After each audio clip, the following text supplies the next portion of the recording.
कैसे कुछ लोग शासक बन गए। नेता या शासक चुनना ये बहुत आम प्रथा पिछले 50 सालों से चलती आ रही है। लेकिन भूतकाल में कैसे कोई व्यक्ति एक शासक बनता था। कुछ राजा जनता द्वारा चुने जाते थे, लेकिन लगभग 3000 साल पहले राजा के चुनने की प्रक्रिया में कुछ बदलाव देखे गए। कुछ लोग जिन्होंने बहुत बड़े बड़े त्याग किए और बलि दी, उन्हें उस वक्त राजा चुना जाता था। ऐसी ही एक उस समय की परंपरा थी जिसे अश्वमेध कहा जाता था। इस परंपरा में घोड़े को खुला छोड़ दिया जाता था। राजा के सैनिक घोड़े की रक्षा करते थे।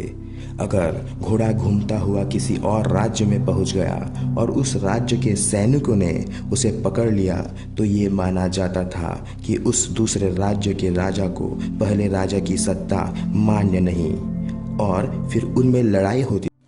लेकिन अगर दूसरे राज्य के राजा ने उस घोड़े को पकड़ा नहीं और खुले उसके राज्य में घूमने दिया, तो इसका मतलब था कि उसे पहले राजा की सत्ता मान्य थी।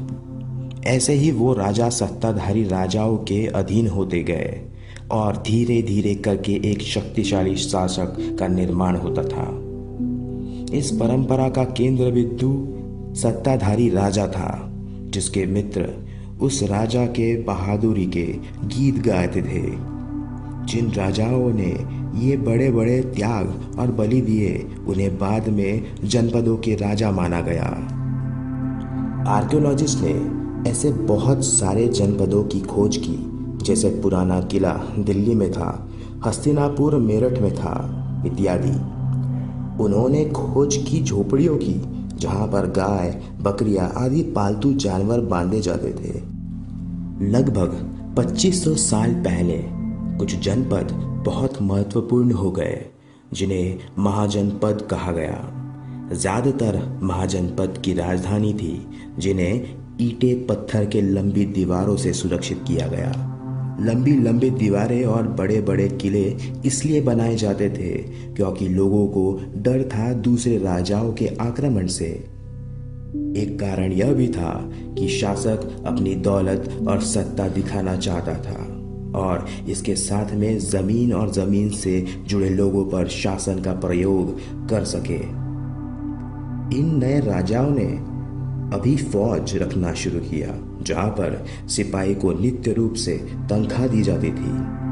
अब इतने सारे किले और इतनी बड़ी फौज को संभालने के लिए उतने ही लागत की जरूरत थी, इसलिए राजाओं ने जनता पर कर लगाना चालू किया। जैसे कि फसलों के ऊपर कर लगाया गया, क्योंकि ज्यादातर जनता किसान थी। जितनी फसल होती थी उसका 6वां हिस्सा कर के रूप में लिया जाता था। अगर कोई मजदूर थे तो उन्हें महीने में 1 दिन का श्रमदान राजा के महल में करना पड़ता था। पशु पालने वाले लोगों को पशुओं से उत्पन्न होने वाली चीजों का कर स्वरूप देना पड़ता था। व्यापारी जो साहित्य बेचते थे, उन पर भी कर लगाया गया। उस समय की खेती में बदलाव कैसे रहे होंगे। उस समय खेती कसने के लिए जो हल का उपयोग किया जाता था, वो लोहे का था, जो ज़्यादा फायदेमंद रहा लकड़ी के हल से। और दूसरा बदल था कि बीजों को सीधे खेत में फैलाने के बजाय बीजों को पहले अंकुरित किया जाता था, जिससे उत्पन्न बढ़ा।